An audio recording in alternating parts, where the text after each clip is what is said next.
think we are as transparent as possible so that the customer can make the right decision. And these days customers like genuinity. They want authenticity. Right. They don't want a lot of makeup. They want what they're actually going to get. So you mentioned about e-commerce. So what are trends you're seeing in e-commerce? Which is, are you seeing yourself also? You said you already started a D2C brand, which kind of indicates you're moving towards that. But beyond that, what are other trends you're seeing? Are you seeing more of influencer-based marketing, which is going to impact the sales that happen? Besides that, any other trends which you see is going to shape the kitchen appliances industry in itself? I think kitchen appliances does very well online. I think this is one of the major product categories for the general merchandise categories for all the online marketplaces. As far as the trends are concerned, I think it's a little shifting towards the quick commerce as of now, and we're seeing a lot of sales coming in through that. Okay. So if you can give us some numbers, like for example, how much of it has changed now? What's the difference that you're seeing in terms of the sale now coming through quick commerce versus how much of that movement has happened from e-commerce to quick commerce? We've started quick commerce pretty recently, just about 3-4 months back. But yes, we've already started doing almost 30 to 40% of our e-commerce sales through quick commerce. Yeah. And we only see the trend increasing because we're also tying up with a lot of these, the quick commerce companies. And if I may cut you off here and ask you, which is a product which gets sold most through quick commerce? Again, is pressure cooker? Or? It's pressure cookers, cookware. And now we're also seeing a trend in the higher ticket products like your mixer grinders and gas stoves as well.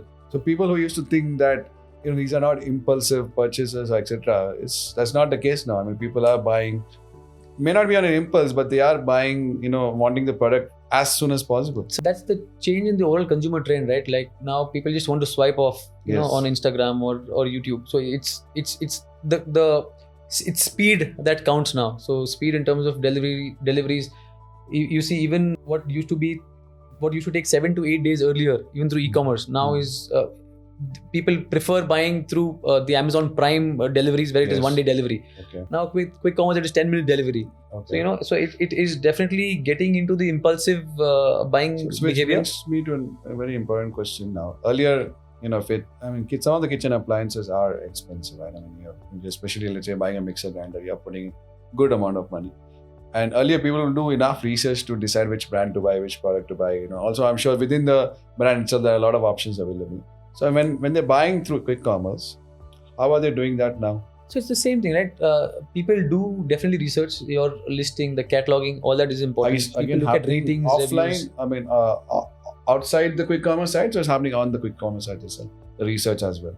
No, I think it is happening both because nowadays people are searching on YouTube as well for certain mixer grinder reviews, for certain product reviews. That is one thing. Second, they also look at the ratings and reviews of customers who've already purchased, and that is a big influencer for making the buying decision on these.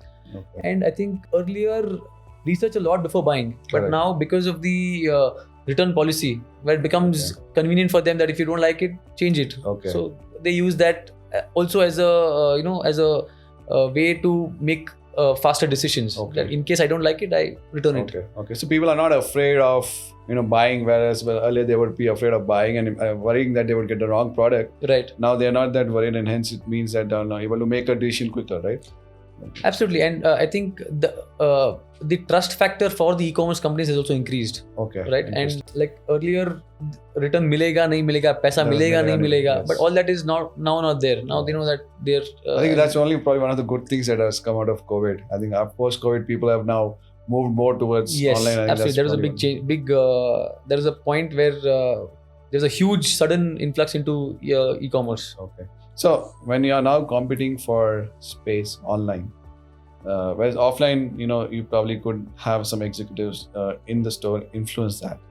So when it comes to, let's say, selling on Blinkit, Zepto, etc., probably you're competing for space on these platforms.